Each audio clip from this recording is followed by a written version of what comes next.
Hi friends, ಅಲ್ಲಿ ಆ ಕಳೆದ ವಿಡಿಯೋದಲ್ಲಿ ಸಮಯದ ಕಾ- ಅವಕಾಶ ಕಡಿಮೆ ಇರೋದರಿಂದ ಈ ಕಂಟಿನ್ಯೂ ಮಾಡ್ತಾ ಇದ್ದೀನಿ. ಹರ್ಮನ್‌ಪ್ರೀತ್ ಕೌರ್ ಅವರು ಹೊಡೆದಂಥ 10 ಅರ್ಧಶತಕ IPLಗಳಲ್ಲಿ 5 ಅರ್ಧಶತಕ ಗುಜರಾತ್ ಅವರಿಂದನೇ ಅವ್ರ ತಂಡದ ವಿರುದ್ಧನೇ ಬಂದಿದೆ. ಅದೊಂದು ಬಿಟ್ಟರೆ ಇನ್ನೊಂದು ನೆಕ್ಸ್ಟ್ ಸುಪ್ರಿಯಾ ಡಿವೈನ್ ಅವರು ನ್ಯೂಜಿಲ್ಯಾಂಡಿನ ರಿಟೈರ್ಡ್ ಪ್ಲೇಯರು. ಹೇಳ್ತಾ ಇದ್ದೆ, ಅಂತಾರಾಷ್ಟ್ರೀಯ ಕ್ರಿಕೆಟ್ಗೆ ನಿವೃತ್ತಿಯನ್ನು ಘೋಷಿಸಿದ್ದಾರೆ ಇದೇ ವರ್ಷ. ವರ್ಲ್ಡ್ ಕಪ್ ಸೋಲಿನ ನಂತರ ಹೊರಗಡೆ ಬಂದಮೇಲೆ ಅವ್ರದ್ದು ವಿಶೇಷ ಏನಂತಂದರೆ, ಅವರು ಬಾಲ್ಯದಲ್ಲಿ ಹಾಕಿ ಪ್ಲೇಯರ್ ಆಗಿದ್ದರಂತೆ.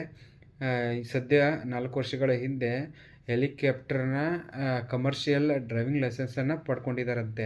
ಇದು ಒಂದು ನೋಡ್ರೆ ನಮ್ಮ ವಿಲಿಯರ್ಸ್ ದಕ್ಷಿಣ ಆಫ್ರಿಕಾದ 360 ಡಿಗ್ರಿ ಅವರೇನು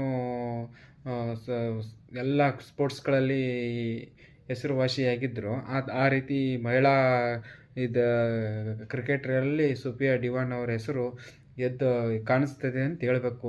ಆಲ್ಮೋಸ್ಟ್ ಅವ್ರ ಏಜ್ 36-37 ದಾಟಿ ಹೋಗಿದೆ ಅಂದರೂ ಕೂಡ ಅವರ ಒಂದು ಈ ರೀತಿಯ ಸಾಧನೆಗೆ ಮೆಚ್ಚಲೇಬೇಕಾಗುತ್ತದೆ. ಇನ್ನಷ್ಟು ಕ್ರಿಕೆಟ್ ಬಗ್ಗೆ ಮಾಹಿತಿಗಳನ್ನು, ಆಶ್ಚರ್ಯಕರ ಸಂಗತಿಗಳನ್ನು ನಿಮ್ಮೊಂದಿಗೆ ಹಂಚಿಕೊತೀನಿ. ನಾಳೆ ದಿನ ನಮ್ಮ ಭಾರತ ತಂಡ ನ್ಯೂಜಿಲ್ಯಾಂಡ್ ವಿರುದ್ಧ ಗೆಲ್ಲಿ ನಮ್ಮ ರೋಹಿತ್ ಅವ್ರಿಗೂ ಕೂಡ ನಾಳೆ ಒಳ್ಳೆ ಒಂದು ಸೆಂಚುರಿ ಹೊಡಿಲಿ. ಭಾರತಗೆ ಸಂಕ್ರಾಂತಿ ಹಬ್ಬದ ದಿನದಿಂದ ಮ್ಯಾಚ್ ಆಡ್ತಿರೋ ಭಾರತೀಯ ತಂಡಕ್ಕೆ ಶುಭಾಶಯ ಕೋರ್ತಾ ಎಲ್ಲರಿಗೂ ಒಳ್ಳೆಯದಾಗಲಿ. ಜೈ ಹಿಂದ್.